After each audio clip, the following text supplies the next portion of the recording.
आता मी पोहोचलोय भाव नदीच्या नवीन ब्रिजवर आणि व्ह्यू एकदम भारी जबरदस्त आहे. नमस्कार मंडळी, मी तुमचा प्रथमेश आणि स्वागत आहे आपल्या नवीन फोटो ब्लॉगमध्ये. मी आता जात आहे लोणावळ्याला. खरं तर सकाळी 7 वाजता निघायचा प्लॅन होता, पण आत्ता वाजले आहेत 12. काही कारणास्तव निघायला खूप लेट झाला आहे. आत्ता मी पोहोचलोय निवळी घाटामध्ये. आधीच खूप लेट झाला होता, त्याच्यामुळे रत्नागिरीतून पटकन बाहेर पडलो. त्याच्यामुळे काहीच आधी शूट करता आलं नाही. मी आता निघालोय माझ्या ऑफिसच्या मीटअपसाठी थेट लोणावळ्याला.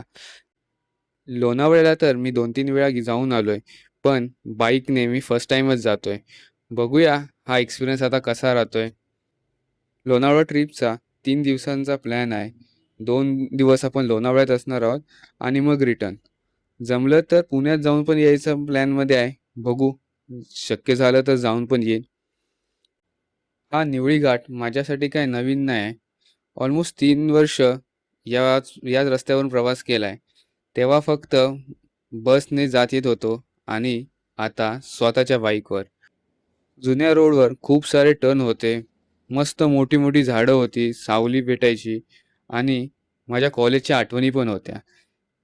नवीन रोडचा एकच काय तो फायदा आहे, तो म्हणजे स्पीड. या स्पीडमुळे ॲक्सिडेंट पण खूप झालेत.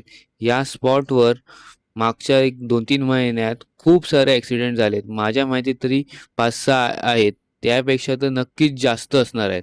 त्याच्यामुळेच हे बॅरिकेड्स लावलेत. इथून राईट टर्न घेतला की पालीला जायचा रोड आहे. मुंबई साईडने आपण जर गोव्याला जात असू, तर हा एक शॉर्टकट आहे. हा वेळवण गावातून पालीपर्यंत जातो. हातकंब्यामध्ये रोडचं काम अजून चालूच आहे.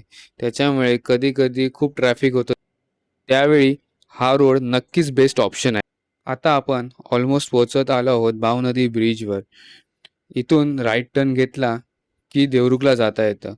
बघूया रोडचं काम झालंय का? मागच्या वेळी आलो होतो, तेव्हा बऱ्यापैकी काम बाकी होतं. अरे वाह! ब्रिजचं काम झालंय. आपल्याला फर्स्ट टाईम या ब्रिजवरून जायला मिळतंय. बघूया कसं काम झालंय. अजून थोडं-थोडं काम बाकी आहेच. ते लवकरच पूर्ण होईल वाटतं. काय जबरदस्त हाईट आहे ब्रिजची. जुना जो ब्रिज होता त्याला कधी-कधी पावसाळ्यातून पाणी टच व्हायचं जेव्हा मुसळधार पाऊस व्हायचा. आता मात्र नवीन ब्रिजवर पुराचं पाणी टच होणं अशक्यच आहे. अरे देवा! सेफ्टी वॉलचं काम अजून पूर्ण पण नाही झालंय. मुंबई गोवा हायवेवर कोण येणार असेल, तर त्यांनी या गोष्टींकडे नक्की लक्ष द्या, खास करून रात्रीच्या टायमिंगला. ऑलमोस्ट 20 वर्ष होत आली. मुंबई गोवा हायवेचं काम अजून काही पूर्ण झालं नाही. बघा तिथे थोडं-थोडं काम हे अजूनही चालूच आहे. निवडणुका येतात आणि निवडणुका जातात. रस्त्याचं काम कधी पूर्ण होणार आता देवाकच ठाऊक. हा व्लॉग मी इथेच थांबवतो. पुन्हा भेटूया नेक्स्ट पार्टमध्ये. Please like, share and subscribe. Thank you.